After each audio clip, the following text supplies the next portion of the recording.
Alright, there are many new players to 3v3 in 2024, so I wanted to go over some of the new maps, kind of do a how-to video on the maps. For Season 1, Preseason Week 1, the map is Tensions, one of the most popular maps in TPG 3v3 back in the day. Uh, Made by Wholeman, the same person who made Harrington, but originally as a para-style map from the DoD beta days where it's similar to Counter-Strike, where when you died, you didn't respawn until your whole team was either wiped or they wiped the other team. I added flags to it for use in TPG 3v3. It became probably the most popular map. So a quick little overview of the map. This is the Allies 1, which is actually behind where you spawn. The Allies spawn here, so you got to go through them to get to the 1. Here's the Allies 2. This is just called Bushes. This is the middle flag or slab. There's Wagon. There's this mound on either the left or the right of mid, depending on your perspective. And then the Axis bushes. There's this cut through over here on this side of the Axis side with all these little bumps. This little tunnel goes through this courtyard. And up here is the Axis 1, which is a rug. And the Axis spawn all around this circular shaped room. So you also have to kind of push through the spawn to get to the last flag. And up these stairs is the Axis 2. So if you're coming in from mid, you can cap the Axis 2 and go down the steps, work your way up through spawn, and cap the 1. But there is a little side cut through here on the Axis side, where on the Ally side, you just have to go straight through and push your way through. Some nades on this map. A lot of times when you're respawning, it's the Axis might have you pushed back, so the Axis might be standing here and just chucking lots and lots of nades in. The idea is to kind of hold the allies back in their spawn by putting nades in this area, and a lot of times it can be hard to get out of here if there's like a K98 standing, right here waiting for you to turn the corner and spawn, or even way back here behind the bushes. They can come out and wreak some havoc on you. So you can nade over top of this mountain. I ran into that little slab right there that affected my throw. So as you can see, that one went clear over the wall, but you can get nades over top of this. And in fact, if you angle them correctly, you can even get them to come out on the other side here and nade over by the mid flag or over in this direction. A lot of new players don't think to nade over top of that, but that is a possibility. On these bushes, you can actually double tap crouch to get over them. It doesn't look like they look really high, but you can get up and over them. And a lot of these like mounds you can kind of get stuck on, and double tapping crouch can help unstick you as you jump over them. If you actually get caught on them and start jumping, you quickly lose your stamina and you're still stuck and you're jumping, you're not actually going anywhere.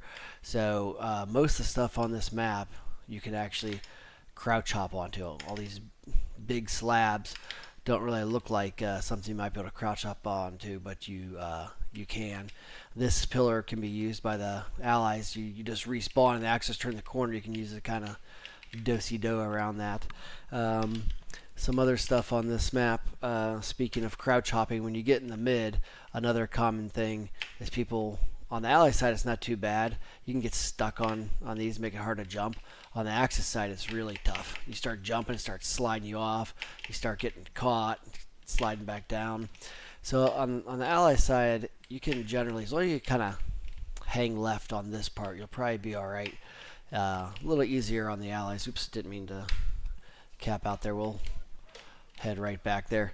But on the Axis side, I recommend coming over to this side and jumping up there, because there's only one jump you have to make.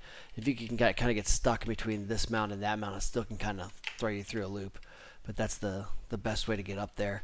This cart you can shoot through, and there's lots of ways you can prone around it to shield yourself on both sides. This Axis, you can look through here and be pretty hidden. One of the more evil things on this map is these curbs. You can prone up against the curb and just see the very tippy top of your helmet when the enemy turns the corner. And if a nade's even right in front of you, it won't blow you up. It actually has to be past the edge of the curb down on top of you to kill you. So you'll see autos proning on either end up against these curbs. Another nade spot is over this wall. You can nade back and forth across this wall. This is especially popular with the Axis to nade back towards these bushes. You can get to go through there. You can get to fall down right here. People like to camp here. You can also get it, to explode over the mid as they're capping it.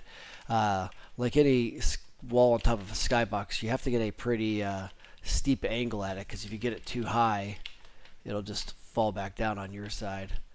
And these don't really seem to be coming across very well, but you definitely can nade over here these and get lots of kills. See how they just popped over? So someone's sitting right there. You can take them out pretty easy with a grenade. So that's the pretty much the overview on it. On Axis, you have to worry about people coming from both directions of the Allies, pushing down these stairs and coming from the side courtyard. There's lots of camping spots to hold people off. This is a common camping spot for people. Watch them come around the corner. Some people might be back here, a little more susceptible to nades there. Lots of places to use as cover here. When you're coming down these steps, if you sprint crouch, you get down pretty quick, and you must immediately heal your stamina. That'd be one trick to getting to the Axis first. And you kind of need the rifles to kind of peek this as well. Or you can stand here, wait for people to come up, or sit here and wait for people to appear. So there's some camping spots in there. And I think part of the original intention of this map was for people to stand behind the bushes and take long-range shots at each other, but it's definitely a fast-paced 3v3 map with the quick respawn times, and lots of nades going off on this side of the world, and on this side of the world. It can become a nade fest back and forth to the edge of either side here. And that's the 3v3 map DoD Tensions.